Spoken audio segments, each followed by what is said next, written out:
diabético en la casa, o si no sabían, ahora van a aprender y ya pueden tenerlo en la casa también, porque es un aparatito de costo muy bajo, muy accesible, muy al alcance de cualquier ciudadano y es muy útil, sobre todo si tenemos pacientes con diabetes. ¿Qué es? Es la medición de la concentración de la glucosa en sangre. Después ustedes van a saber de dónde viene la glucosa, cómo se metaboliza en bioquímica, van a hablar del ciclo de Krebs, etcétera, etcétera, etcétera. Lucas se ríe porque él ya pasó todo eso, ¿verdad? Entonces, a ustedes todavía les va a tocar la oportunidad de entender más allá. Pero nosotros hoy, la forma más sencilla para que nosotros podamos aplicar a la práctica. ¿Qué es la glucosa? Es un tipo de azúcar que se encuentra en la sangre y cuya función es suministrar energía a las células del cuerpo. Pero ¿qué es lo que sucede generalmente? ¿Por qué se puede alterar la glicemia? Por muchas razones que vamos a ver más adelante, desde la parte bioquímica, fisiológica y después patológica. Se puede alterar por una deficiencia en la famosa insulina. Ya llegaron a escuchar mucho seguramente sobre la insulina. ¿Qué es la insulina? ¿Qué es lo que conocen de la insulina? Algo mínimo. La insulina es lo que se aplica a los pacientes diabéticos, ¿verdad? Algunos pacientes diabéticos tienen la opción de usar antidiabéticos orales o en algunos casos sean insulina inyectable, que es inyectable. Entonces, es justamente lo que necesitamos para regularizar o regular esa alteración de la glicemia en sangre. Y eso vamos a verlo después fisiológicamente.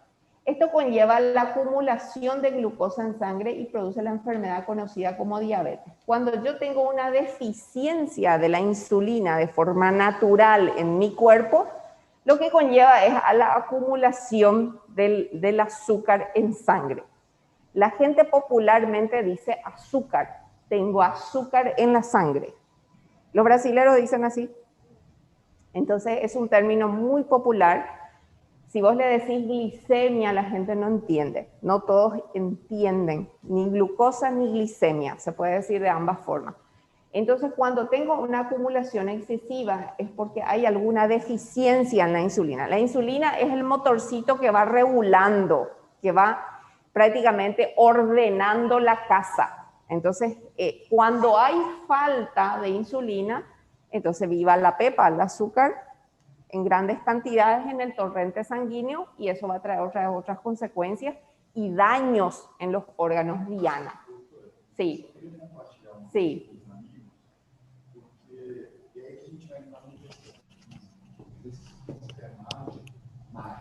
Sí, eso sí.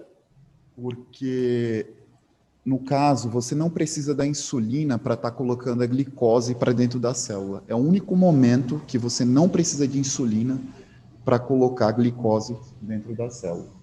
Por quê? No momento do exercício físico, você está consumindo energia, você não está tendo produção de energia, você está tendo consumo. Então, os níveis de insulina, eles estão baixos, tá? E vocês vão estudar na fisiologia depois como que funciona a ação da insulina, bonitinho, para essa molécula de glicose estar entrando na célula, tá? Mas a única coisa que permite a entrada de glicose na célula sem precisar de insulina é o exercício físico. E aí, quando vocês estiverem estudando insulina, me pergunta que eu explico para vocês como isso acontece, de forma molecular, tá? Pero bueno.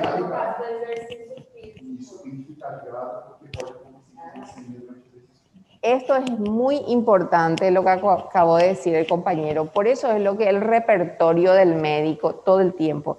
Ejercicio, dieta, ¿verdad? Parece algo aburrido, pero es lo único que podemos. El diabético que entiende lo que se le explica y dice, bueno, ahora tomamos el toro por las astas, hace su actividad deportiva, física y hace su alimentación saludable. En poco tiempo va disminuyendo la cantidad de insulina, la cantidad de antidiabéticos y hay gente que llega al mínimo o puede llegar al cero. cambiando totalmente su hábito de vida. Y por eso es tan importante. Y todo es, como dice el compañero, fisiológicamente se explica. Claro, hay casos extremos. Como toda regla tiene su excepción. Hay casos extremos donde que por más que haga actividad deportiva, física, cuida su alimentación, la deficiencia de insulina es tan gigantesca que llega a cero. Y entonces ahí no hay otra opción que ayudarnos. Pero sí. Sí, generalmente la diabetes infantil hay un problema pancreático importante donde la secreción es casi nula y entonces la única forma de mejorar la calidad de vida de ese niño es inyectando insulina. Por eso la diabetes mellitus tipo 1, que es esa, se trata con insulina sobre todas las cosas, no con antidiabéticos orales. Irreversible. La diabetes mellitus tipo 1 es irreversible. La tipo 2 es adquirida por la mala comilanza, ¿verdad? Por la obesidad, por el sedentarismo, por eso es. Hay un factor genético, sí es cierto, pero eso es una sola parte. Si comemos mal, si somos sedentarios, si somos obesos, por más que ni mi papá y ni mi mamá haya desarrollado diabetes, yo voy a desarrollar.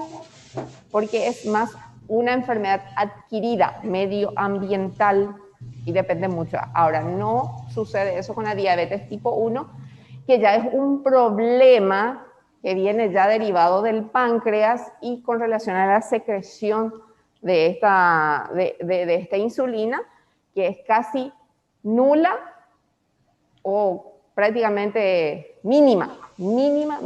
Por eso se trata con insulina de forma directa. Y es muy triste, gente. Niños con diabetes es lo más triste. Imagínense lo difícil que es para un niño entender. No llegan a entender difícilmente estar en un cumpleaños, estar en la vida que nos ofrece todo lo que no podemos o no debemos, como un niño asimila esa situación. Es lo más triste que hay, sinceramente.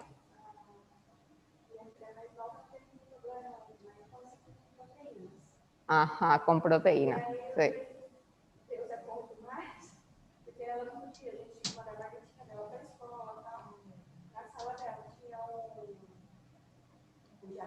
Diabético también en su sala. Ay, Dios. Ay.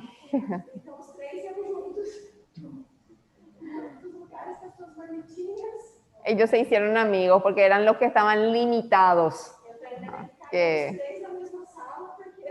Pero menos mal, por lo menos había un vínculo. Imagínense el bullying que puede sufrir una criatura si es única dentro de una sala de 20, 25 estudiantes y no puede esto, no puede aquello, no puede lo... Ay, es triste, realmente. Por eso nunca elegí pediatría porque no sé manejar esas cosas, me conmueve.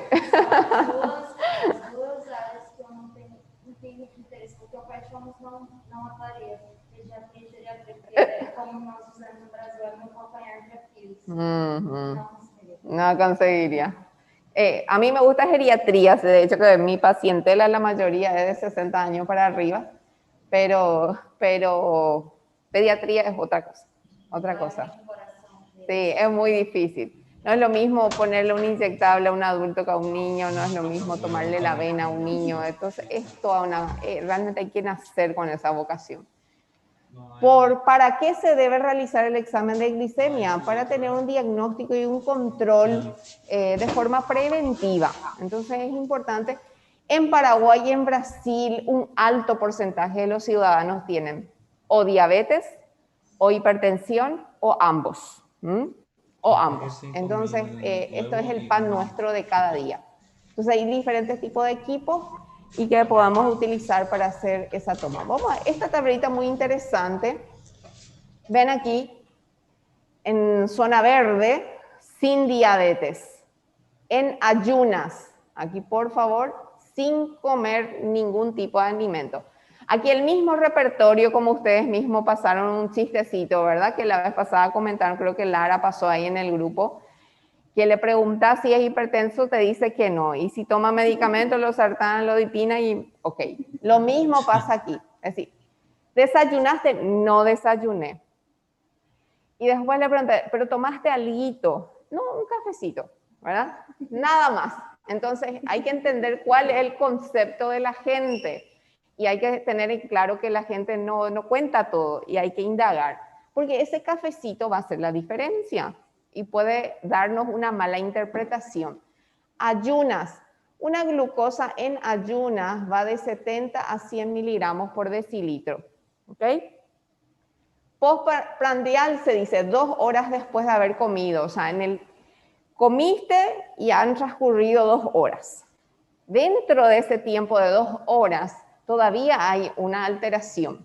Pero esa alteración es fisiológica porque consumiste algo. ¿Ok? Por eso es muy diferente cuando no comiste nada y cuando comiste algo y no han pasado más de 2 horas. Menos de 140 debe estar en ese proceso. Entonces estamos hablando de que puede llegar a 125, 130, hasta 140 o menos de 140 es lo que podemos decir, está dentro de lo establecido porque consumió algo, tomó un cafecito, tomó un cocido, ¿ok? Entonces tenemos que tener en cuenta esos factores para decir, bueno, esta persona no es diabética. Increíblemente, en esas pequeñas acciones que hacemos y le tomamos el hemoglucotés a las personas, encontramos muchos diabéticos que ni sabían que eran diabéticos, con esa pequeña acción. En zona amarilla ya, prediabetes. Glucosa de 100 a 125 cuando esta persona dice que está en ayunas. Muchos de ustedes, no sé si la vez pasada no tuvimos, no, con el otro grupo, en ayunas estuvieron con más de 100. En ayunas. Entonces vamos a ver nosotros cómo estamos. Mañana nos toca a primera hora, ¿no, verdad? Mañana primero medicina comunitaria. Medicina comunitaria.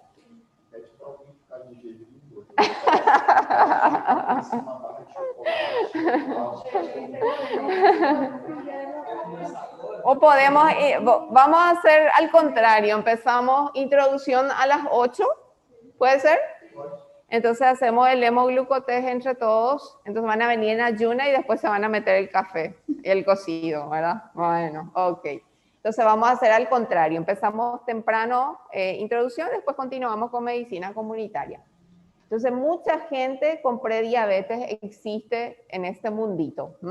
Postprandial, 140 a 199, o sea, menos de 200, pero ya se considera como una prediabetes. Rojo rutilante, diabetes 100%. Estos son los casos que encontramos en la comunidad muchas veces, estando en ayunas tienen más de 126 miligramos por decilitro, comiendo en el transcurso postprandial de 2 horas tienen más de 200. Acá hemos encontrado en funcionario más de 200. Más de 200 postprandial, pero mucho más de 200. Estoy hablando de 250, casi 260. Evidentemente es una persona diabética y que evidentemente tiene que ir a consultar. Ni estaba enterada. Control de la diabetes. Esto, por ejemplo, es una tablita muy interesante. Fíjense bien. Aquí tenemos la glicemia, los valores que estamos manejando. Tienen las caritas. Y lo que ven acá al costado es lo que se llama hemoglobina glicada. ¿Quiénes escucharon hablar de la hemoglobina glicada? Cintia. La hemoglobina glicada es algo que normalmente pedimos los clínicos al diabético junto con la glicemia.